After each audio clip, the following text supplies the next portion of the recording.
Hey there, it's Sharon Hess. I was thinking that I wanted to share some things that I have maybe in my on my bookshelf or that have helped me with my mindset and looking at my miracle mind. Okay, and there's a wonderful book called Big Magic: Creative Living Beyond Fear, and this is by the woman who wrote Eat, Pray, Love. And it's quite a really good book at looking at your creativity. It's Elizabeth Gilbert, by the way. I'm sorry I didn't say her name. And there's a place in here, I'm just going to read a paragraph and I want to talk about that for a minute.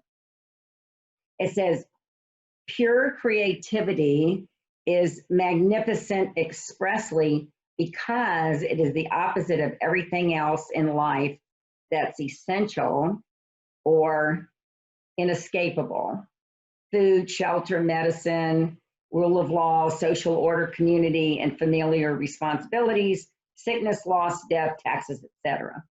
Pure creativity is something better than a necessity. It's a gift. It's the frosting. Our creativity is a wild and unexpected bonus from the universe. It's all as if our gods and angels gathered together and said, it's tough down there as a human being. We know, here's some delights, or have some delights. So basically what's that saying is, when it's talking about creativity, is doing something just for the fun of it, right?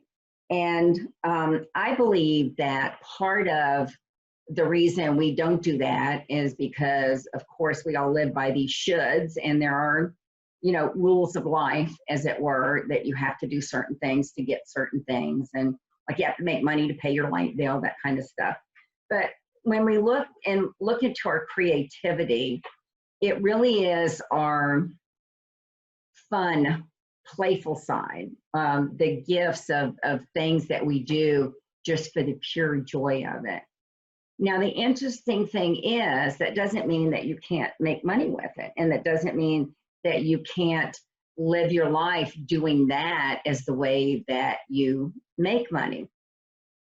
Elizabeth Gilbert, who wrote the book, Big Magic, okay, absolutely, she made her living writing, which was her creativity, her expression, her individuality in this world, but also being connected to the universal mind. Now, she talks in here about how when something is available, and I'm going to paraphrase it, okay, because I've heard it in different ways, but when something is available out there in the universe, there is someone here in this earthly realm that can bring it to the rest of the world, that can use their creativity to take action on it. And it could be writing, painting, drawing, whatever it is. It's just the fact that when it's in the universal ethers, it's available to everyone.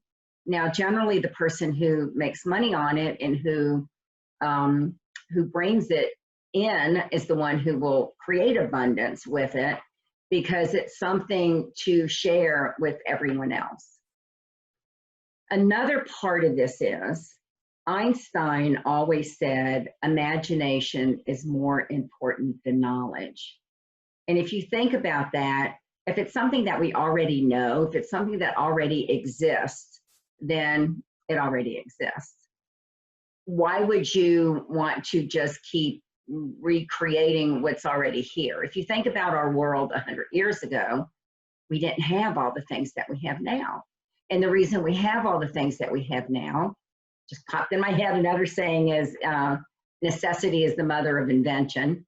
It's like when we want something that will make our lives easier, smoother, more pleasant, prettier, whatever, then someone sees that and creates that. With the recent pandemic, because I'm recording this and talking about this during the pandemic, I happen to think that one of the biggest reasons that the United States stopped doing all the producing was because of air quality, because of the environment. And there's got to be a way that we can keep the cost down. In other words, we outsource all of these manufactured things that are manufactured for many reasons, cost, environmental, you know, all of that, that there's someone out there, some little person that is going to have this come in as far as how we can manufacture things without ruining the earth and keep the cost at a lower cost so that we can keep things in our own backyard, as it were. Now, is that going to happen overnight? Yeah, probably not. And the only reason I mention that is it's just one of those things that if you have any kind of futuristic thoughts, it's always looking at what is it that the world needs to make the world better, right? And this is absolutely where someone's creativity is going to come into play. So whoever it is, as far as that manufacturing thing I just talked about, they are going to have to be tapped into their universal mind, which is, you know, connected to everyone and everything, but also their individual mind, to where they know their skill set. They're going to use all of the knowledge they have at hand as the person that they are, connect, you know, the two of them combined in that middle space, and they're going to create it. Might not be in my lifetime, but, you know, hey, I'm just saying that's how it works.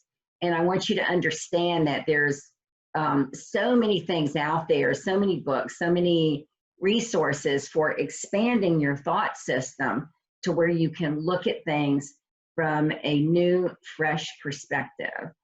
Hopefully that kind of gives you a little bit of wanting to express your creativity in whatever way that looks like for you.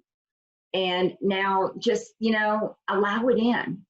Allow yourself to think of both sides, universal and individual, my skills, what I like, what I enjoy, what the world would like to see, to help expand and grow, because that's what we're all here for. We're all here for expansion and growth. If you have any questions, please shoot me an email, support@miraclemindmastery.com. If you haven't checked out the website, go and do it.